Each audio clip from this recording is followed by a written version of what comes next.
মৰমৰ শিশুসকল, তৃতীয় মূল্যাংকনৰ 4 নং পাঠদান শিতানলৈ মই তোমালোকক স্বাগতম জনালো। আজি আমি শিকিব লগা বিষয় বা টপিকটো হৈছে ছবিবোৰৰ প্ৰথম আখৰটো টিক চিন দিয়া। আৰু ইয়াৰ আগৰ পাঠদান শিতানত আমি শিকিছিলো বৰ্ণবোৰ সজাই লিখা এই বিষয় বা টপিকটোৰ বিষয়ে। আহা আমি আৰু পলম নকৰাকৈ আগবাঢ়ো 4 নং পাঠদান শিতানলৈ। শিশুসকল, আজিৰ পাঠদান কাৰ্যসূচী আৰম্ভ কৰাৰ আগতে পোনপ্ৰথমে তোমালোকে নিজৰ পেন্সিল ইৰেজাৰ আৰু সিঙ্গেল লাইন এছামিজ কপিখন উলিয়াই লোৱা। ওলালানে? এতিয়া তোমালোকে ৰাইট সাইড বা সোঁফালে CW লিখিবা।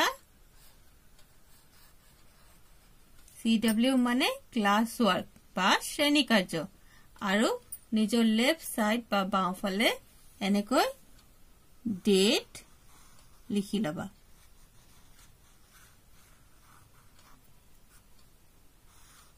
ইয়াৰে তলত আজিৰ ডেটটো লিখিবা। বুজি পালানে? এতিয়া মোৰ লগে লগে তোমালোকে প্ৰশ্নটো টুকি গৈ থাকা।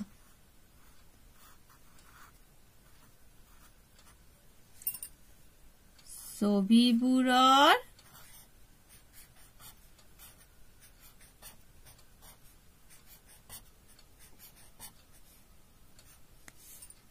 প্ৰথম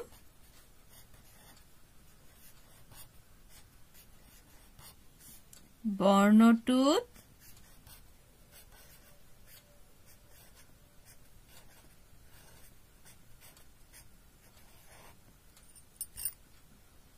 টিক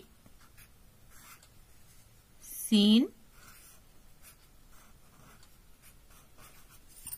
দিয়া।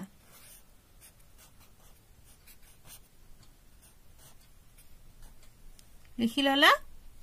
এতিয়া মোৰ লগে লগে তোমালোকেও ছবিবোৰ আঁকি গৈ থাকিবা। চোৱাচোন এইটো কিহৰ ছবি হয়?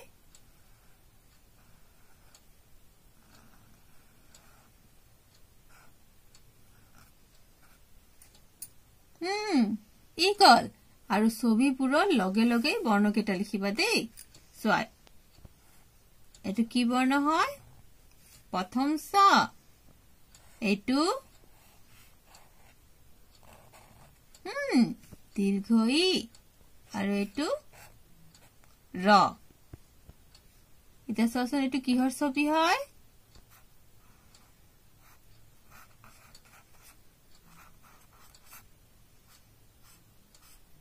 শিশুসকল, তোমালোকে মোৰ লগে লগে আঁকি গৈ থাকিবা দেই।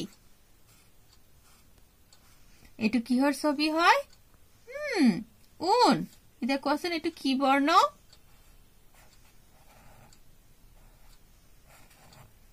দীৰ্ঘ উ, আৰু এইটো দন্ত্য ন, আৰু এইটোনো কি বৰ্ণ হয়? ল। Very good. এতিয়া কোৱা এইটো কিহৰ ছবি হয়?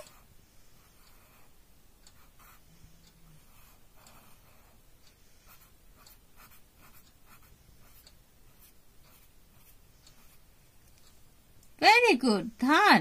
এতিয়া কোৱাচোন এইটো কি বৰ্ণ? ঐ। আৰু এইটো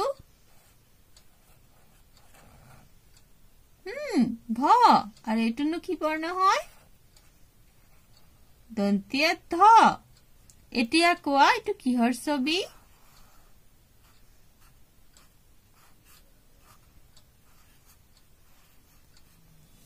ভেৰি গুড। কলম। এইটোনো কি বৰ্ণ? ক। আৰু এইটো কোৱা? আ। আৰু এইটোনো কি বৰ্ণ হয়?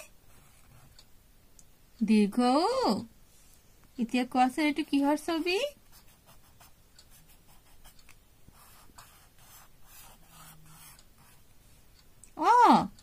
তৰা। এতিয়া কোৱা এইটো কি বৰ্ণ হয়? শিশুসকল, তোমালোকে মোৰ লগে লগে লিখি গৈ থাকিবা কিন্তু। আৰু এইটো কি বৰ্ণ? ব। আৰু এইটো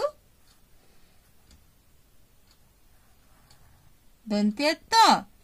এতিয়া বলা আমি সকলোৱে লগ লাগি এই প্ৰশ্নটোৰ সমাধান কৰো এটো কিহৰ ছবি ইগলৰ এতিয়া কোৱাচোন প্ৰথম শব্দ ইগল নহয় দীৰ্ঘ ইত ইগল হয় আমি দীৰ্ঘ ৰূপত কি দিম টিক চিন বুজি পালানে এটো কিহৰ ছবি উন দীৰ্ঘ উত উন হয় আমি দীৰ্ঘ ৰূপত কি দিম টিক চিন এতিয়া কোৱাচোন এটো কিহৰ ছবি হয় ধান ভেৰি গুড এতিয়া কোৱা ঐ ধান নহয় ভত ধান নহয় দন্তে ধ ধান হয় আমি দন্তে ধৰ ৰূপত কি দিম টিক চিন ভেৰি গুড এটো কিহৰ ছবি হয় কলম কত কলম হয় আমি কৰ ৰূপত কি দিম